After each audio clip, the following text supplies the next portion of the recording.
Group 2, 3 పై ఏం చేద్దామండి? TGPSC సమాలోచనలు. Group 1 recruitment ఆలస్యంతో group 2, 3 పై పీటముడి. అప్పీల్కు పోయాక రివ్యూ చేయాలని భావిస్తున్న కమిషన్. గ్రూప్ 1 సర్వీస్కు ఎంపికైన వాళ్లలో గ్రూప్ 2, 3కి ఎంపికైన వాళ్లు ఎందరున్నారనే వివరాలు సేకరణ. వీటి ఆధారంగానే రిక్రూట్మెంట్, జాబ్ క్యాలెండర్పై నిర్ణయం. గ్రూప్ 1 పై హైకోర్టు తీర్పు నేపథ్యంలో గ్రూప్ 2, 3 పోస్టులు భర్తీపై ఎలా ముందుకెళ్లాలనే అంశంపై టీజీపీఎస్సీ సమాలోచనలు చేస్తున్నది. గ్రూప్ 1 రిక్రూట్మెంట్ పూర్తయ్యాకే గ్రూప్ 2, 3 పోస్టులు భర్తీ చేయాలని టీజీపీఎస్సీ అనుకుంది. గ్రూప్ 1కు ఎంపికైన వారిలో చాలామంది గ్రూప్ 2, 3కి కూడా సెలెక్ట్ అవుతారని, అందువల్ల వరుసగా గ్రూప్ 1, 2, 3 పోస్టులు భర్తీ చేస్తే బ్యాక్లాగ్ సమస్య ఉండదని భావించింది.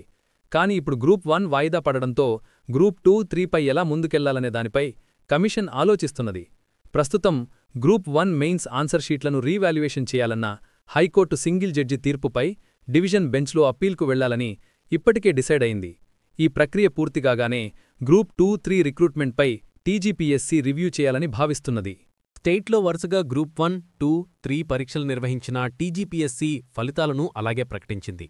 563 గ్రూప్ 1 పోస్టుల భర్తీకి 2024 జూన్లో ప్రిలిమినరీ ఎగ్జామ్ నిర్వహించగా 3.02 లక్షల మంది హాజరయ్యారు. దాంట్లో 1:50 రేషియోలో మెయిన్స్కు 31,403 మందిని ఎంపిక చేస్తే 21,093 మాత్రమే పరీక్షలకు అటెండ్ అయ్యారు.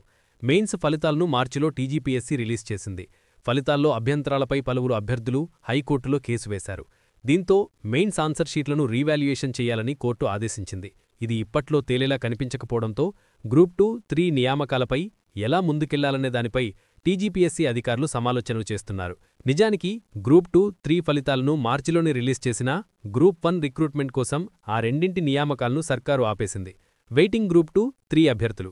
రాష్ట్రవ్యాప్తంగా 783 గ్రూప్ 2 పోస్టుల భర్తీకి గతేడాది డిసెంబర్ 15, 16 తేదీల్లో జరిగిన పరీక్షల 5,51,855 మందిలో 2,49,964 మంది అభ్యర్థులు పరీక్షలకు అటెండయ్యారు. వీరిలో 2,36,649 మందికి మార్చిలో టీజీపీఎస్సీ జనరల్ ర్యాంకింగ్ లిస్టును కమిషన్ ప్రకటించింది. ఇప్పటికే 2 విడతల్లో అభ్యర్థుల సర్టిఫికెట్ల వెరిఫికేషన్ పూర్తి చేయగా తాజాగా శనివారం మరోసారి 3వ విడత సర్టిఫికెట్ల వెరిఫికేషన్ చేపడుతోంది. మరోపక్క రాష్ట్రంలో 1,388 పోస్టుల భర్తీకి నవంబర్ 17, 18 తేదీల్లో గ్రూప్ 3 పరీక్షలు జరిగాయి. 5,36,400 మంది అప్లై చేయగా 2,67,921 మంది పరీక్షలు రాశారు. వీరిలో 2,49,557 మందికి మార్చి నెలలోనే ర్యాంకులు, జీఆర్ఎల్ రిలీజ్ చేశారు. ఈ 2 రకాల పోస్టుల భర్తీకి గ్రూప్ 1తో లింకుండటంతో వీటిని ఆపారు. దీంతో ఈ అభ్యర్థులకు ఎదుర్చూపులు తప్పడం లేదు.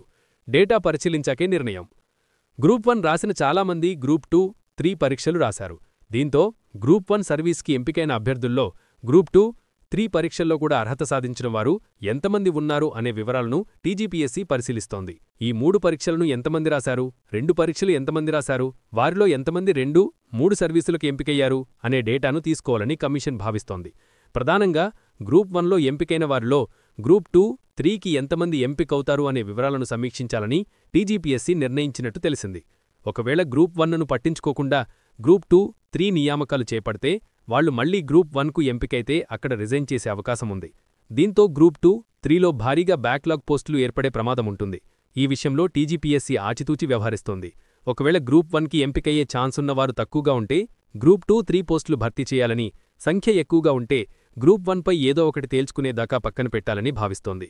దీనిపై స్పష్టత వచ్చాకే జాబ్ క్యాలెండర్పైన నిర్ణయం తీసుకునే ఛాన్సుందని టీజీపీఎస్సీలోని ఓ అధికారి వెలుగుకు వివరించారు.